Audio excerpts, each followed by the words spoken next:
भीष्म द्रोण वाद। बाणों की शैया पर लेटे भीष्म 10वें दिन अर्जुन ने वीरवर भीष्म पर बाणों की बड़ी भारी वृष्टि की। इधर द्रुपद की प्रेरणा से शिखंडी ने भी पानी बरसाने वाले मेघ की भांति भीष्म पर बाणों की झड़ी लगा दी। दोनों ओर के हाथी सवार, घुड़सवार, रथी और पैदल एक दूसरे के बाणों से मारे गए। भीष्म की मृत्यु उनकी इच्छा के अधीन थी। जब पांडवों को ये समझ में आ गया कि भीष्म के रहते वो इस युद्ध को नहीं जीत सकते, तो श्री कृष्ण के सुझाव पर उन्होंने भीष्म पितामह से ही उनकी मृत्यु का उपाय पूछा। उन्होंने कहा कि जब तक मेरे हाथ में शस्त्र है तब तक महादेव के अतिरिक्त मुझे कोई नहीं हरा सकता। उन्होंने नहीं पांडवों को सुझाव दिया कि शिखंडी को सामने करके युद्ध लड़े। वो जानते थे कि शिखंडी पूर्व जन्म में अंबा थी, इसलिए वो उसे कन्या ही मानते थे। 10वें दिन के युद्ध में अर्जुन ने शिखंडी को आगे अपने रथ पर बिठाया। शिखंडी को आगे देखकर भीष्म ने अपना धनुष त्याग दिया। उनके शस्त्र त्यागने के बाद अर्जुन ने उन्हें बाणों की शैया पर सुला दिया। वे उत्तरायण की प्रतीक्षा में भगवान विष्णु का ध्यान और स्तवन करते हुए समय व्यतीत करने लगे। भीष्म के बाण शैया पर गिर जाने के बाद जब दुर्योधन शोक से व्याकुल हो उठा, तब आचार्य द्रोण ने सेनापतित्व का भार ग्रहण किया। उधर हर्ष मनाती हुई पांडवों की सेना में धृष्टद्युम्न सेनापति हुए। उन दोनों में बड़ा भयंकर युद्ध हुआ जो यमलोक की आबादी को बढ़ाने वाला था। 13वें दिन के युद्ध में कौरव सेना के प्रधान सेनापति गुरु द्रोणाचार्य द्वारा युधिष्ठिर को बंदी बनाने के लिए चक्रव्यूह पद्मव्यूह की रचना की गई।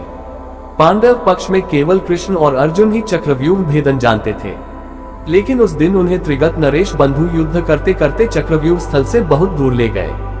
त्रिगत दुर्योधन के शासनाधीन एक राज्य था। अर्जुन पुत्र अभिमन्यु को चक्रव्यूह में केवल प्रवेश करना आता था, उससे निकलना नहीं, जिसे उसने तब सुना था जब वह अपनी माता के गर्भ में था और उसके पिता अर्जुन उसकी माता को यह विधि समझा रहे थे और बीच में ही उन्हें नींद आ गई। लेकिन जैसे ही अभिमन्यु ने चक्रव्यूह में प्रवेश किया, सिंधु नरेश जयद्रथ ने प्रवेश मार्ग रोक लिया और अन्य पांडवों को भीतर प्रवेश नहीं करने दिया। तब शत्रु चक्र में अभिमन्यु अकेला पड़ गया। अकेला होने पर भी वह वीरता से लड़ा और उसने अकेले ही कौरव सेना के बड़े बड़े योद्धाओं को परास्त किया, जिनमें स्वयं कर्ण, द्रोण और दुर्योधन भी थे। कर्ण और दुर्योधन ने गुरु द्रोण के निर्देशानुसार अभिमन्यु का वध करने का निर्णय लिया। कर्ण ने बाण चलाकर अभिमन्यु का धनुष और रथ का एक पहिया तोड़ दिया, जिससे वह भूमि पर गिर पड़ा और अन्य कौरवों ने उस पर आक्रमण कर दिया। इस युद्ध में अभिमन्यु मारा गया। युद्ध समाप्ति पर जब अर्जुन को ये पता लगता है कि अभिमन्यु के मारे जाने में जयद्रथ का सबसे बड़ा हाथ है, तो वह प्रतिज्ञा लेता है कि अगले दिन का सूर्यास्त होने से पूर्व वह जयद्रथ का वध कर देगा, अन्यथा अग्नि समाधि ले लेगा।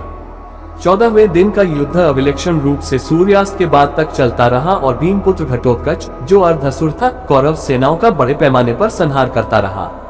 आमतौर पर असुर रात्रि के समय बहुत अधिक शक्तिशाली हो जाते हैं। दुर्योधन और कर्ण ने वीरता से उसका सामना किया और उससे युद्ध किया। अंततः जब यह लगने लगा कि उसी रात घटोत्कच सारी कौरव सेना का संहार कर देगा, तो दुर्योधन ने कर्ण से यह निवेदन किया कि वह किसी भी प्रकार से इस समस्या से छुटकारा दिलाए। कर्ण को विवश होकर शक्ति अस्त्र घटोत्कच पर चलाना पड़ा।